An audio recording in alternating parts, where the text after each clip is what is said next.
Hello, everyone. I welcome all the fans of the greatest show on earth, which is The Vampire Diaries.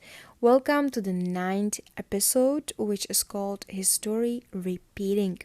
And before we dive into the ninth episode, I want to talk briefly about Harry Potter and Cursed Child. I saw it this week. I saw it on Monday on Broadway in New York, and it was totally epic. The whole theater is made in the theme of the Harry Potter. Like there is the red telephone booth that you take to get to the Ministry of Magic. There is the like different paintings on the wall depicting different scenes. There's a gift shop. You can get butterbeer. Like the whole theater is just Harry Potter theater, which is totally cool.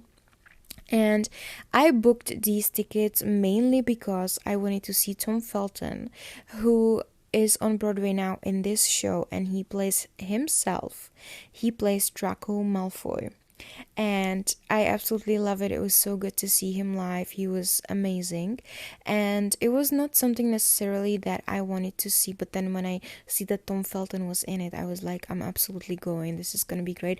And I read the book. So I wanted to, like I kind of knew the story and I wanted to see how they are going to bring it to life. And it is a very good book. It's wrote as a theater play, so it's a different read than like your average book, but it's pretty good. And I think a lot of people in the audience actually did not know what's happening in the story and didn't read the book because there was a lot of like, oh, like they were surprised, which I was surprised they were surprised, but it was really good. It was almost 3 hours long, which I thought was super long, especially because the actors like pour their soul on the stage. Like they must be so tired afterwards. They jump, they scream, they just give it like their all. Like the performances were amazing. And some of the like spells looked like real magic. I have no idea how they did that, but it was so real. It was amazing. And one of the best scenes for me was, I think, the scene with the Death Eaters, because they looked so real. They came down from the ceiling and they were flying across the stage and across, even like across us, across the viewers. And then there was this creepy music in the background and it looked so real. It was insane. And there was another scene when they found something, like in the scene they found some hidden writings on the walls, and all of a sudden the whole theater went black, and then they put on the UV lights, like the everything shines like kind of white under the UV light, and then the whole theater lit up with inscriptions on all the walls and the ceilings. It was totally insane. And then also another great scene was with the Patronus spell, where it was actually lit up like head, like the deer head, and it was like a blue and green fire. Like it was insane and it was magical. I loved it. They did such a good job bringing this to life. Like it was insane. And there was Tom Felton, so it was really, really good. And if you haven't seen it yet and you can go see it, please do, because if you're a Harry Potter fan, I am, so please go see it. It was great. And then also another thing I wanted to mention before we dive into today's episode is that I just got braces today. Like just today. So I'm a little bit worried that maybe the way I talk is a little bit different before I get used to the braces. So bear with me. Hopefully I'm not like stepping on my tongue or something. I did that on purpose. So I hope that it's not bad. Let's dive into today's episode. As I said, it is called History Repeating. And we start with recap today because I thought it was super cool, because we are back to our very famous lines by now. For over a century I have lived in secret until now. I know the risk, but I have to know her.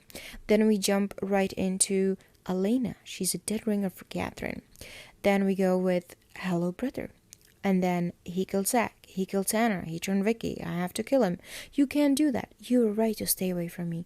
What is that? A very powerful crystal. It belonged to one of the most powerful witches in our family, Emily Bennett. And that's the recap. It's a lot of information, but I think a very good recap again.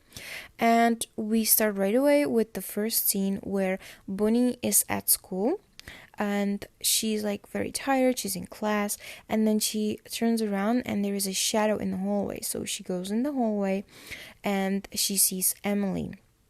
Emily is turning around and walks away, and Bonnie is following her.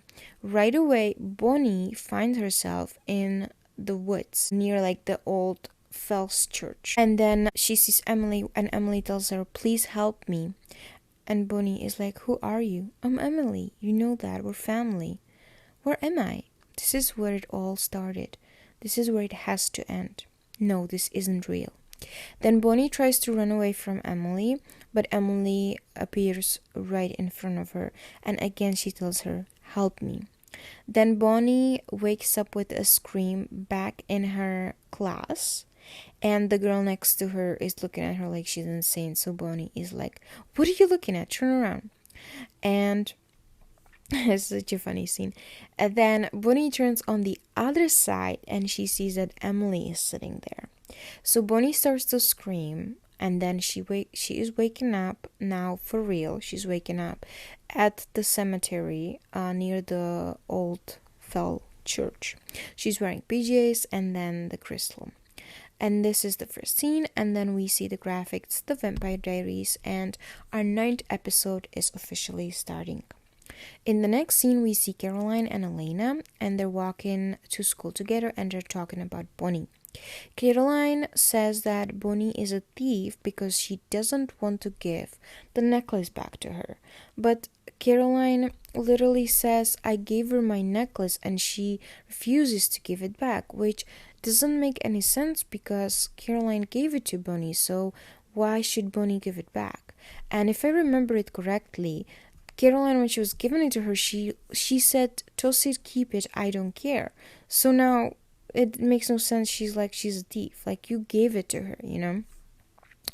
And then another like side note here, Caroline in this scene is wearing this like bluish green long like cotton t-shirt with long sleeves, and I swear to God that I had a very, very similar t-shirt in my high school as well. So a wave of nostalgia came over me and just reminded me of my high school days, so that was funny. And then Caroline is asking Elena about Stefan, if Elena like talked to him, and Elena says he's avoiding me. And Caroline's like, "Why?" And Elena doesn't like, she hesitates to reply to her because she doesn't know what to say, because Caroline doesn't know any of it. So Elena's like, "Oh, it's complicated." And then the bell rings, which Elena uses as an excuse to leave, and she tells Caroline, "I'll see you later." So Elena leaves, and then Matt and Caroline pass each other, and Matt says hey and Caroline says hey, but Caroline is disappointed and she like stares at him as he walks away, because I think that she was expecting a little bit more than a hey, because they spent the night together, which, I mean, in high school, I think every girl would expect a little bit more. And then Elena goes to the classroom and she's sitting down, and to me it is super funny because we can see these tables, like it's like a chair and a table connected, and I think this is a lot of high schools in US have this, but like in Europe we have tables for 2 people, so you have like a classmate that you sit at the same table and you each have your own chair. And it's like super cool because like my friend from high school was a guy named Martin, and he was super funny, and we had so much fun together. Like, we were always just friends, but we would just laugh at like the stupidest shit and make jokes and just like went through the high school together. Like, it was awesome. So when I saw these like single table like student things. I was a little bit like sad for you guys that you have to sit alone like that, because sitting with someone else is like way more fun, and you have more space. I mean, these chairs, table chairs, whatever it's called, the single things, they look like super uncomfortable. And then Bonnie is walking into the classroom with like a super scared face on. She looks super tired. She's all like her hair is messy and all that, and Elena is looking at her kind of like with like a question mark. And then when Bonnie looks back at Elena, Elena is asking her, or she's like mouthing to her, like, are you okay? And Bonnie just like shrugs her shoulders, which kind of means not really. In the meantime, Alaric Saltzman is walking into the classroom, and I didn't even realize that Rick joined the cast of the Vampire Diaries so early on, and that is in the 9th season. And I have to say, I was happily surprised that Rick is already in this episode, because he was always one of my favorites, and I also love his romance with Damon, which is coming up, and I cannot wait. Rick then introduces himself to the class as their new history teacher, and he is so young here, like compared to later on in the series. He's just so young. And also, who out of all of you remembers Rick from the Legally Blonde movie? Because I do. He was a boyfriend of Elle, and then he broke up with her because she wasn't good enough for him. And then when we're talking about Legally Blonde, I have to mention the scene, which I absolutely adore, when she goes to the party dressed up as a bunny because she thinks it's a costume party, but then she realizes that those two asshole girls was joking. And she gets mad, and in the bunny costume she goes to the store and she buys that amazing orange MacBook.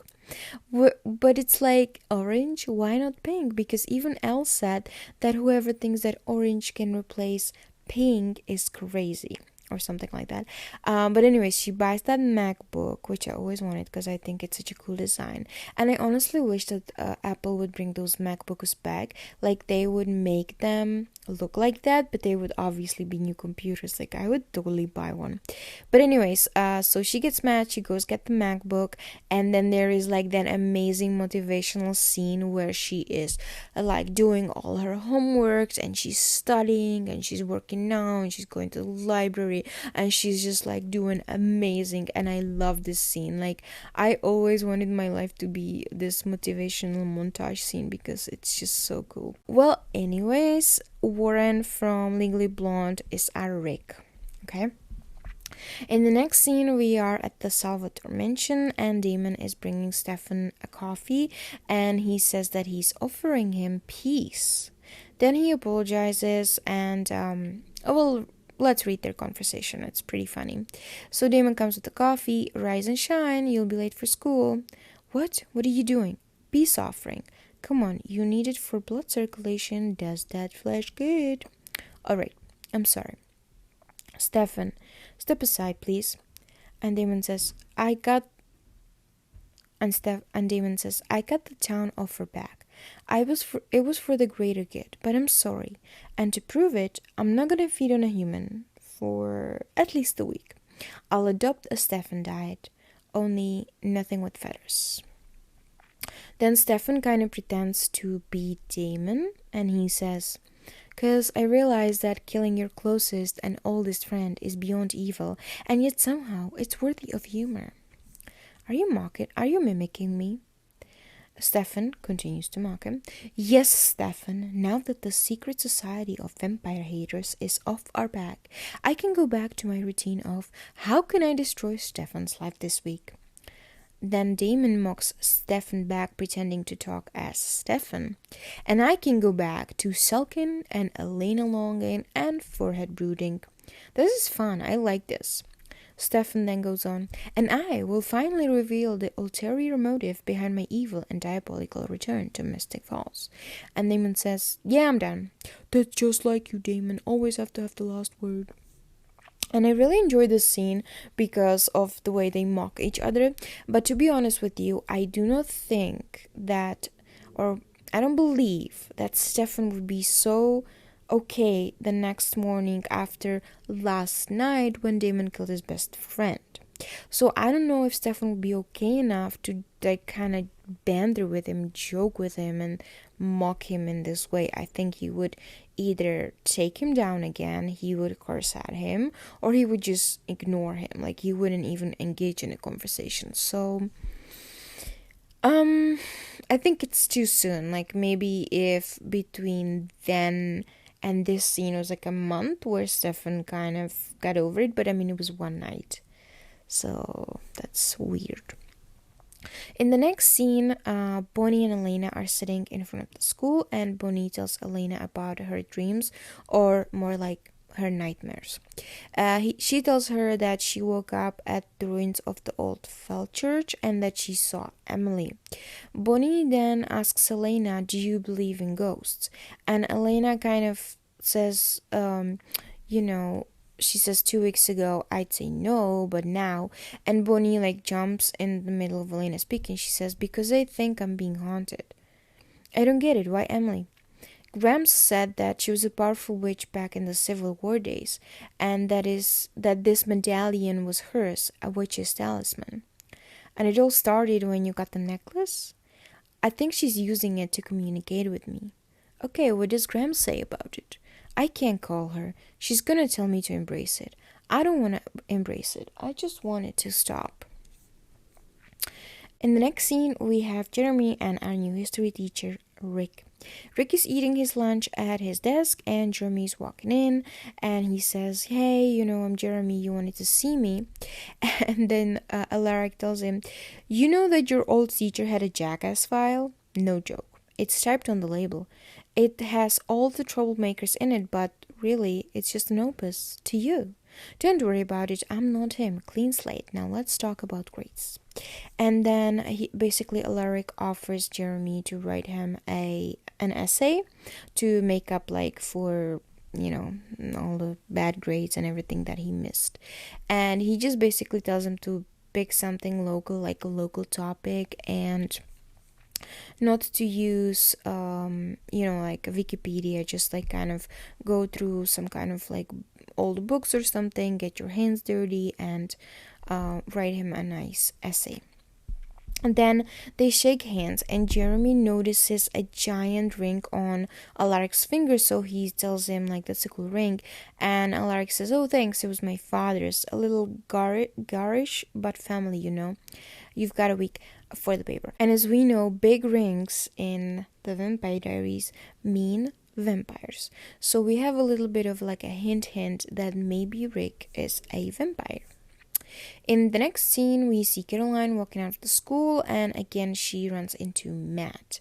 And again, I think Caroline is like thinking that they're gonna have a talk, but Matt says, "Hey," to her again. So she totally freaks out. She's like, "What is that? You told me like, hey, twice today. Like, do you have any other words in your vocabulary?" And Matt's like, "What's wrong with hey?"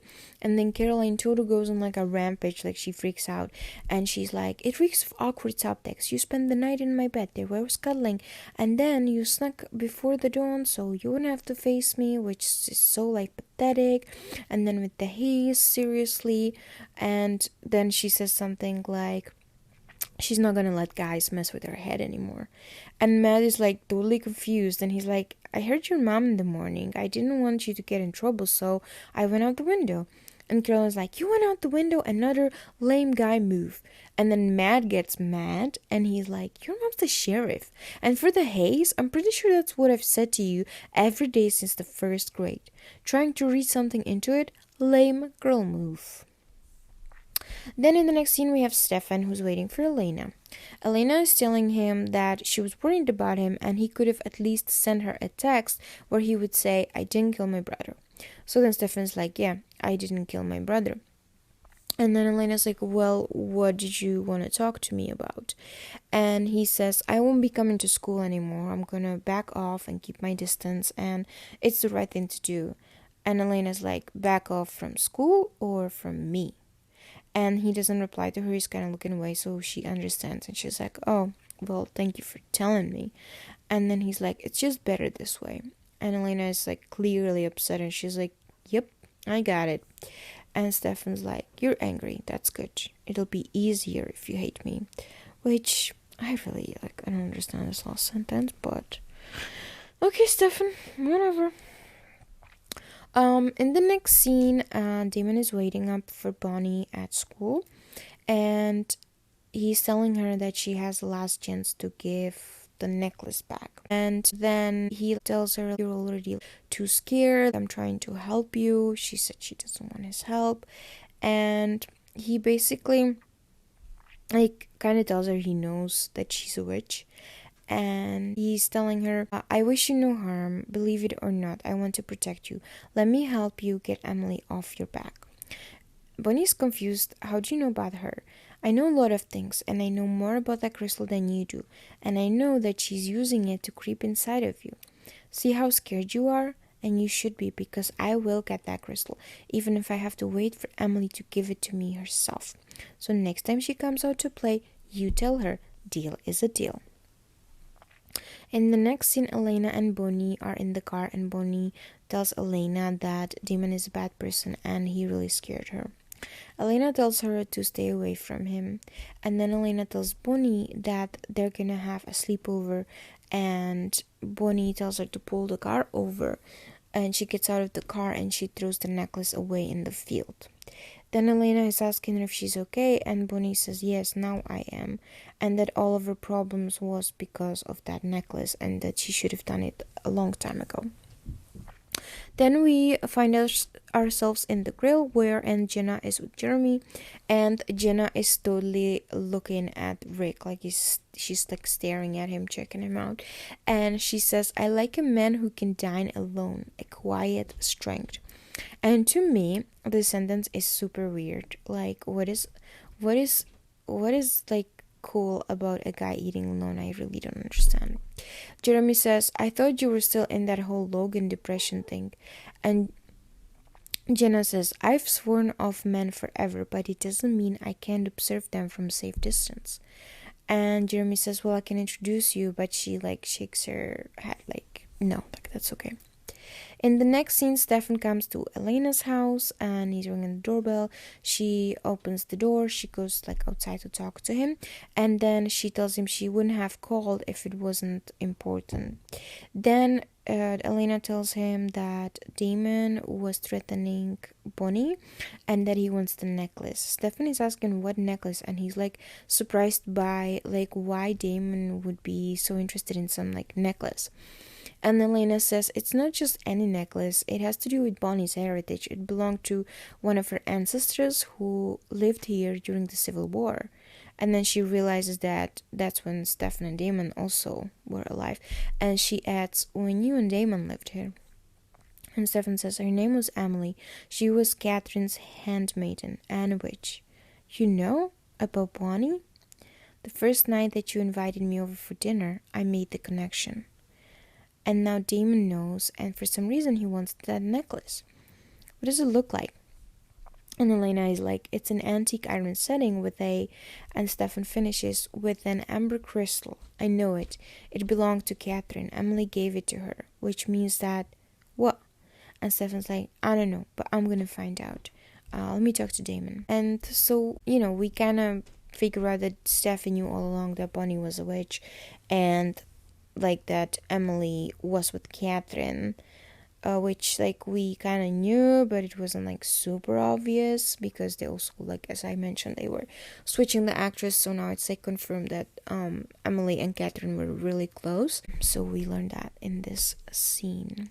In the next scene, we are back at the grill, and Jenna is asking Jeremy if he chose any topics for the essay for history. Jeremy says not yet because it has to be something local and like not from like an internet research. And Jenna says, well, that's easy, you've got all your dad's stuff. And he's like, what stuff? And he's like, how the Gilberts came over on the Mayflower stuff, all that family lineage from way back. Your dad really loved all that family history stuff. It's all boxed up in the closet. Then Rick is coming to their table, and Jeremy introduces Jenna and Rick.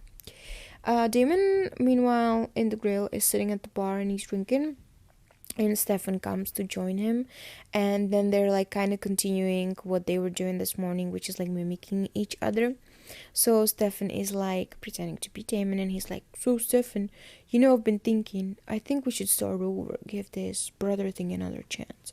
We used to do it oh so well once upon a time." And he's like doing like an eye thing the whole time, like pretending to be Damon. And Damon's like, "I don't, Damon, I can't trust you to be the nice guy. You'll kill everybody, and you're so mean, and you're really hard to imitate." Oh, then he says normal voice. "You're really hard to imitate, and then I have to go to that lesser place." And Stefan's like, "So what's with the bottle?" And Damon, "I'm on edge, crash diet, trying to keep low profile." And Stefan tells him, "You could always just leave, find a new town to turn into your own personal gas and sip. I'll manage. You don't have to keep an eye on me.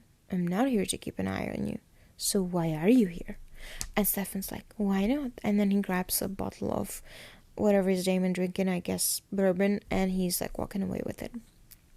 In the next scene, we are at Elena's house, and there's also Bonnie and Caroline. And there's like a weird atmosphere among them because Bonnie and Caroline have some beef, and Elena is like kind of looking, like eyeing Caroline, like, "Hey, like, go apologize to Bonnie." So then Elena is like, "Fine," and she's like, "I'm sorry, there, I said it. If you want the ugly ass necklace, keep it, it's yours." And then Bonnie kind of tells her like she threw it away, so Caroline freaks out, and Bonnie tells her that it was giving her nightmares, so she had to get rid of it. So Caroline's like, "Well, you couldn't just give it back to me." And Elena's like, "Yeah, so you could give it back to Damon." And Caroline says, "Screw Damon." And then she's asking if they're doing manicures and who has their kit. And Bonnie says that hers is in her bag. So Caroline goes to Bonnie's bag, and what is in Bonnie's bag? The necklace. So Caroline is like, "Why are you such a little liar, Bonnie?" And she shows them the necklace. So then Caroline's mad, but Bonnie and Elena are both like swearing that Bonnie did throw it in the field. And then Bonnie's like, "It must be Emily." And Caroline's like, "Who is Emily?" Then they tell her it's the ghost, but Caroline's not like really listening. So then Caroline gets upset that she's never part of the conversation, but Bonnie gets upset to Caroline because she's like, "You never listened to me." And I think in this scene you can tell that Bonnie and Elena are still like bigger friends than Bonnie and Caroline or Elena and Caroline. And in the next scene, we are back at the grill. Jenna goes to Rick, who sits at the bar, and they're talking about Logan. And then Rick tells her that he got married young and his wife died. Jenna is asking what happened to her, and Rick says he doesn't know. But it's like a cold case right now. So Jenna is asking him why did he move, and he said he just wanted a change of scenery and that he likes it here, that has rich history. At the other side of the grill, Damon and Stefan are playing darts, and Damon is asking Stefan, what game are you playing with me? Because I mean, it's fair because we know that Damon killed Lexi yesterday, so it's pretty see-through that right like the day after, Stefan would pretend nothing happened and would play darts with him. Stefan tells him that that is a funny question in considering that I've been asking you that for months. It's frustrating, isn't it? And Damon then tells him, touche, like, good like good comeback line, or like good line. We're back at Elena's house where we're continuing the conversations between the girls, and Caroline, I'm sure, got a talk from Elena, so Caroline's coming to Bonnie, and she tries to apologize. She's like, "Look, it's just not me. I don't believe in ghosts, but if you do, then I'm in." And so then they kind of make up, and then Elena comes back, and Caroline gets an idea to do a seance. And Bonnie thinks that it's not a good idea, which I also agree. And Caroline is like, "No, come on, let's summon some spirit. This Emily chick has some serious explaining to do." So in the next scene, we see all three girls sitting on Elena's floor, like in her bedroom. They are holding hands. They are in the dark, and they have candles lit in the middle of that small circle that they formed. It like kind of is obvious that none of them really believe that it's gonna work. And then Bonnie starts with, Emily, you there? And then Caroline mocks Bonnie because she's like, Emily, you there? Like, are you kidding? Like, that's it? Like, that's all you got? And then Bonnie goes again, then, fine. Emily, I call on you. I know you have a message. I'm here to listen. Then the candle, like, flame goes really high. And they are all, like, a little bit freaked out. Okay, so they ask Emily to show them another sign, and then the window like flies open. So Bonnie jumps to her feet, she takes off the necklace, throws it on the floor, and then all of a sudden the candles like turn off, and Bonnie is screaming for somebody to turn on the light. Elena turns on the lights, and Bonnie sees that the necklace is missing. And in the next scene, again, Stefan and Damon are at the football field and they are throwing a football around. And Damon is telling Stefan, don't forget who taught you this game. And as we remember, this was a flashback in the 6th episode, Lost Girls, where Damon and Stefan are throwing a football and Stefan is asking what are the rules, and then Catherine comes out of the house and she's like, there are no rules. And then Damon is asking Stefan, so what are we doing here? And Stefan's like, bonding, catch. And then Damon tells him, don't forget who taught you how to play. And then they kind of lay on the grass watching the stars. And Damon's like, I'm impressed, Stefan. The fun with the booze and darts, sentimental with football, and now Starry Night. What do you want, Stefan? It wasn't real, Damon. Our love for Catherine. She compelled us. We didn't have a choice. Took me years to sort that out. To truly understand what she did to us. Oh no, Stefan. We're not talking on that tonight. And he, is walking away. And Stefan says, what do you want with Catherine's crystal? How do you know about that? Come on, you knew Elena would tell me. How do you know it was Catherine's? Emily gave it to her on her last night. I was with her, yet you weren't. I was the last one to see her, Damon. Now, what do you want with Catherine's crystal? She didn't tell you? We had other things on our mind. I could rip your heart out and not think twice about it. I've heard that before. I have a bigger surprise, Stefan. I'm gonna bring her back. And Damon in this scene is amazing. I mean, like his facial expressions and his emotions and the way they change when Stefan is trying to make him mad, talking about Catherine. The emotions on Damon's face are amazing. Then we are back at Elena's house and the girls think that Caroline took the necklace with the crystal. But then Bonnie sees it on the bathroom floor, so she goes and picks it up. Right away, the door shuts close, and then Caroline and Elena are trying to get in, but they can't. And Bonnie is screaming inside. So after a little bit, the door opens itself, and then Bonnie is standing there with her head in her hands. And then she takes them off and she's like, I'm fine. Caroline is freaking out and she's mad. Then she tells Bonnie you made all this up, and she says you scared me really bad, and she's walking away. Then Bonnie, when she's coming out of the bathroom, we see in the mirror that it is not actually Bonnie, but it's Emily inside of Bonnie. And then Elena is not very convinced that Bonnie's okay. Caroline gets mad that Bonnie was faking the whole thing, and she tells her that she scared her so much, and then she leaves. Then Bonnie, when she's walking out of the bathroom, we can see a reflection in the mirror, and we actually see that it is Emily, not Bonnie, or that Emily possessed Bonnie. Elena doesn't really trust Bonnie when she said that she was okay, and she's really keeping a close eye on her, because Elena knows that Bonnie would never purposely try to scare her and Caroline like that. That's just not what Bonnie does. Then in the next scene, we are back at the high school where Damon is walking to his car. Stefan is asking him what does he mean that he can bring Catherine back, because Stefan thinks that Catherine is dead. And Damon tells him that he had like an agreement with Emily, or like a deal with Emily, that Emily's gonna save Catherine in exchange for Damon saving Emily's children. Stefan tells him that, like, Stefan is like, well, but we saw Catherine go into the church and then the church was on fire.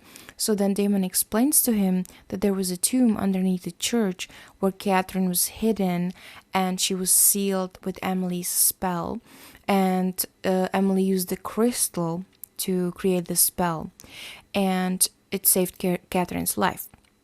And then he also adds that the spell is connected to a comet, and the comet is now back.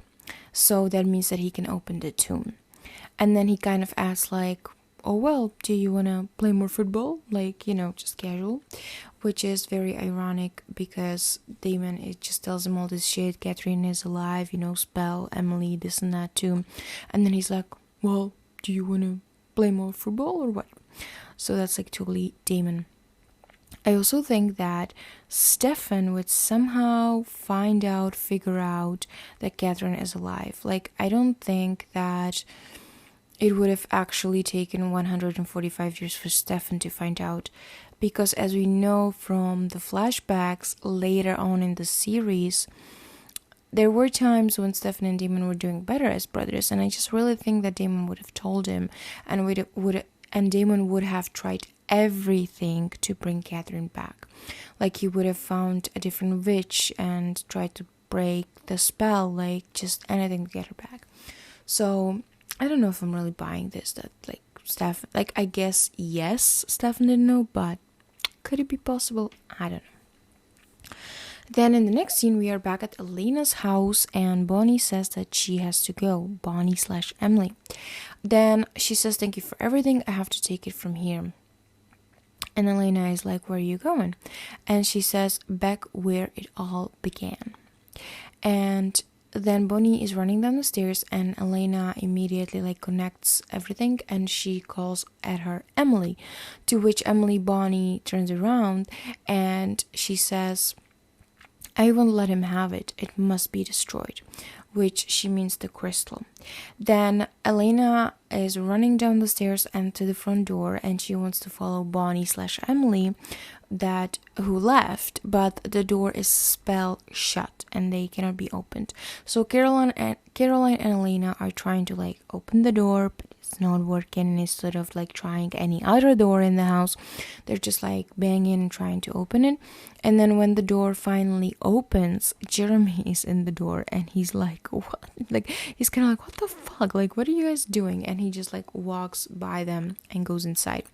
Caroline tells Elena that she's done. She's just everything's too much and she just leaves. Which to me is super weird because wouldn't you like take your handbag at least with you? Like, I get that she was probably upset, but I mean, keys, wallet, phone, like, I don't know, I think I would grab my handbag. In the next scene, then Elena is calling Stefan and she's telling him what happened and that Emily possessed Bonnie. Stefan is asking Elena where does she think that Emily is going, and Elena first is like, oh, I don't know, but then she realizes that Bonnie used to dream about the Fells Church or like the ruins of the Fells Church. So Elena tells that to Stefan and then she says they have to help Bonnie. So Stefan tells her, stay where you are, I'm gonna go find her. Then Stefan turns around to Damon, who used to sit at this like picnic table, but Damon is no longer there because he saw this whole phone call and I guess he went to search for Bonnie/Emily.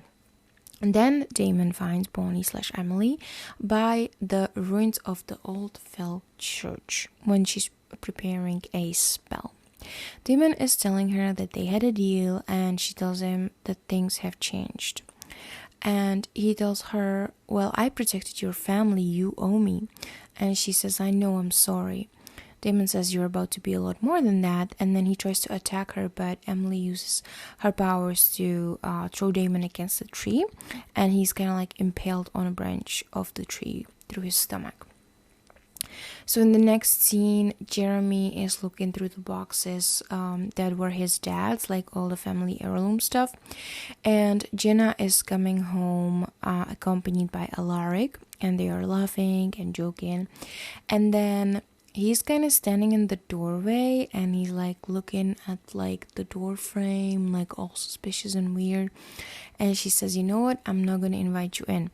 So I think him, with the chunky big ring, and then with like him checking out like the frame of the door, which is totally random, I think they were just trying to make us think that Rick is a vampire, right? Which, yeah, like I kind of believed it when I first watched it. Then Jeremy finds a photo of Jenna and Logan, and he gives it to Jenna, and she tells him, me and Logan, that's cruel. And Jeremy totally has a great comeback when he says, what is cruel is that you're dating my teacher. And she says, no, I'm not yet. Then Stefan in the next scene is running to the woods, where he finds Damon on the tree, and he's taking him down. Then Stefan learns that there is actually 27 vampires in the tomb, not just Catherine.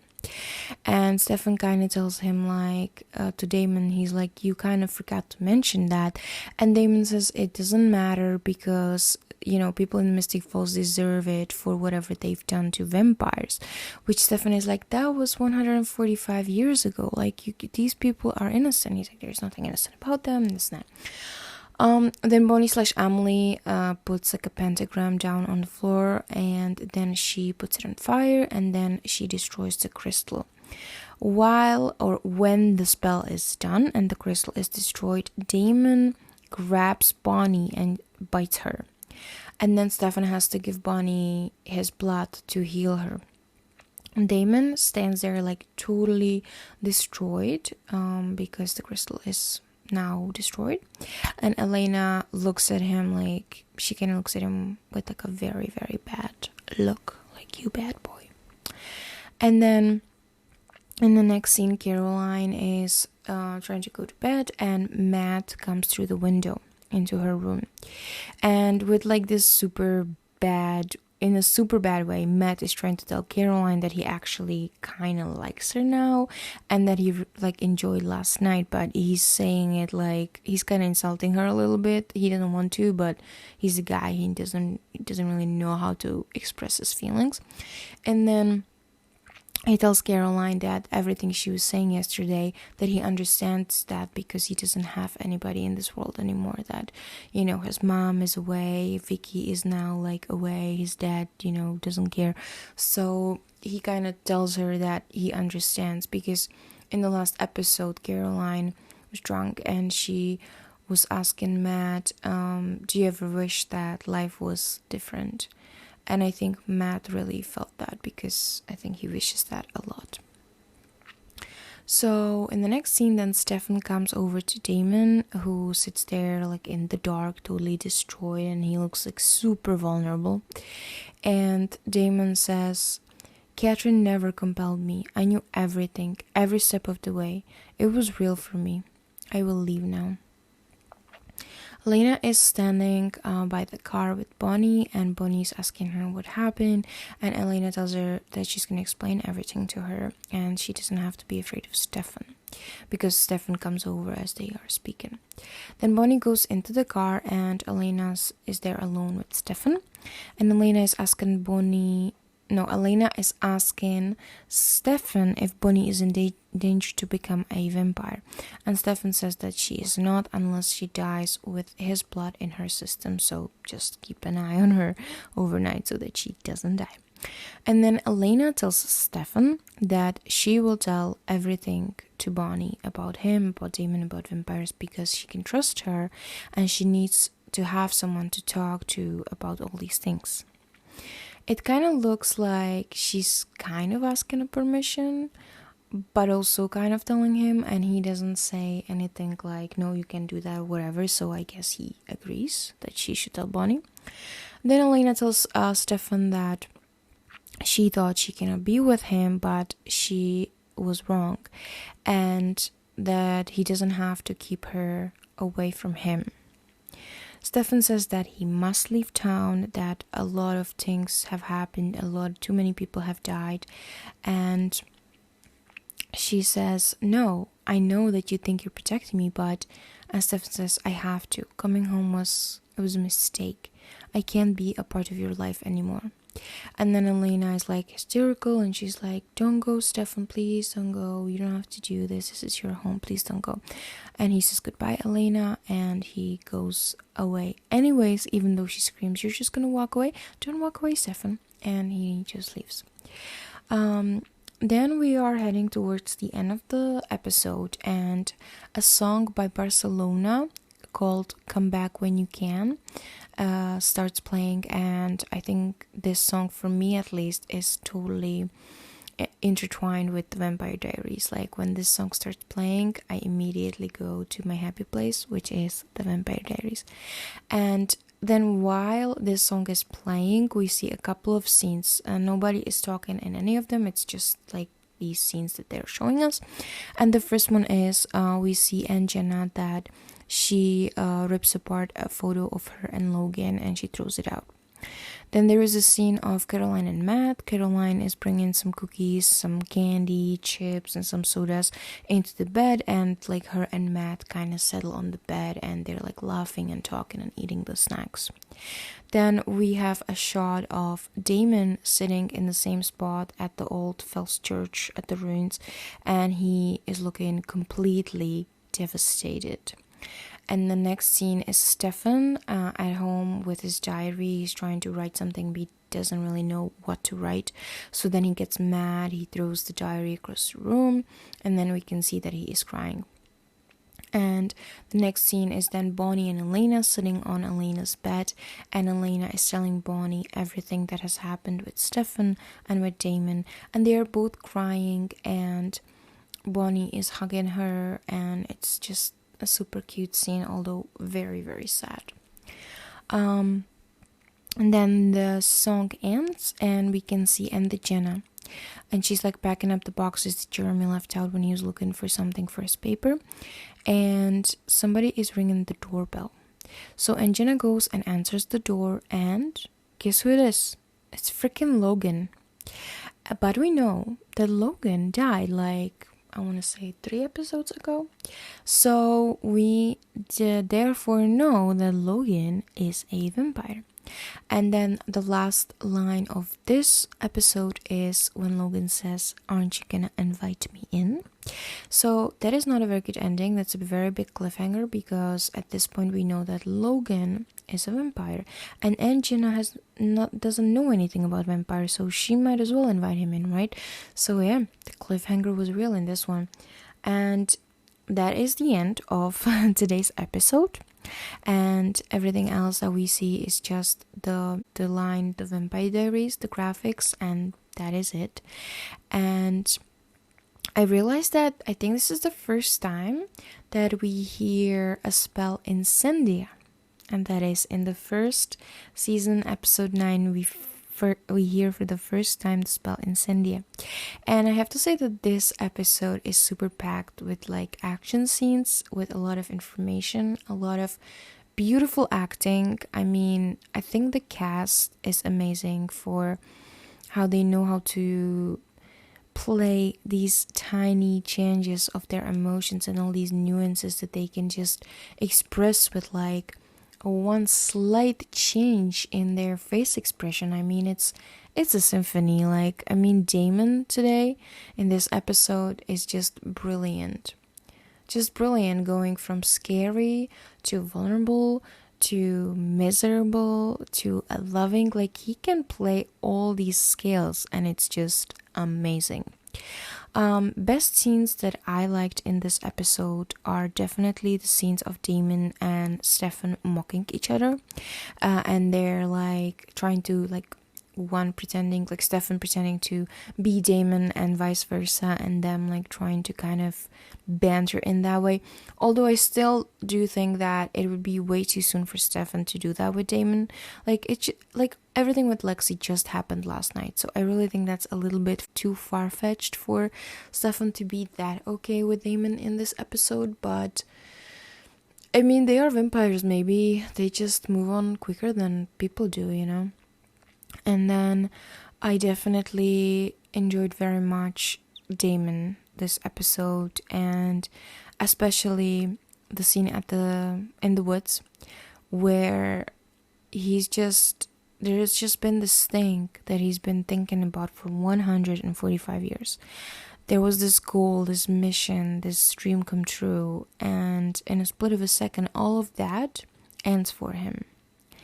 And he just sits there and he's completely broken. And I think in that moment, maybe he realized all the stuff that he did to get to that point, and he realized that none of that really mattered because he can't get in the tomb anyways.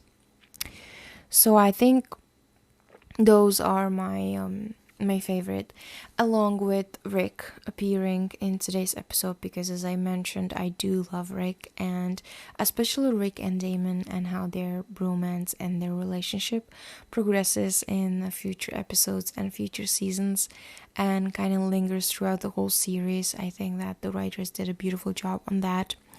Again, great acting from Caroline, Bonnie, Elena, Candice, Kat, and Nina. I love them, and I really enjoyed this episode, although I have to say this episode is my least watched Vampire Diaries episode, because I never liked the scenes with the ghosts and the scenes. Something about it just super freaks me out, the whole Emily possessing Bonnie thing. So I did it for you guys, though. I watched it, I enjoyed it. It's not as scary anymore, although it is very well done and can hit the spot if you're a scaredy cat like me. Hit the right spots for scaredy cats like me. So I hope you guys enjoyed this episode. I can't believe that we're already on the 9th episode, and next time we're gonna be on the 10th one. That's gonna be like a mini celebration for us. Again, if you want to let me know any comments, if you want to send me a message, you can do so on my vampire Instagram, TVD forever / I was feeling epic. You can send me a message, you can comment under my posts. I've had this Instagram for about 5 years now, and I just post some edits, funny scenes that I like, and just any random stuff that pops up in my head. And thank you so much for listening. If you like this podcast, please follow it, subscribe to it. That would really help, just to see that, there is someone as obsessed as me. And anyways, thank you so much for listening. I hope that you're having a wonderful week, a wonderful day, and I will catch you next time. Bye. I was feeling epic. Whatever.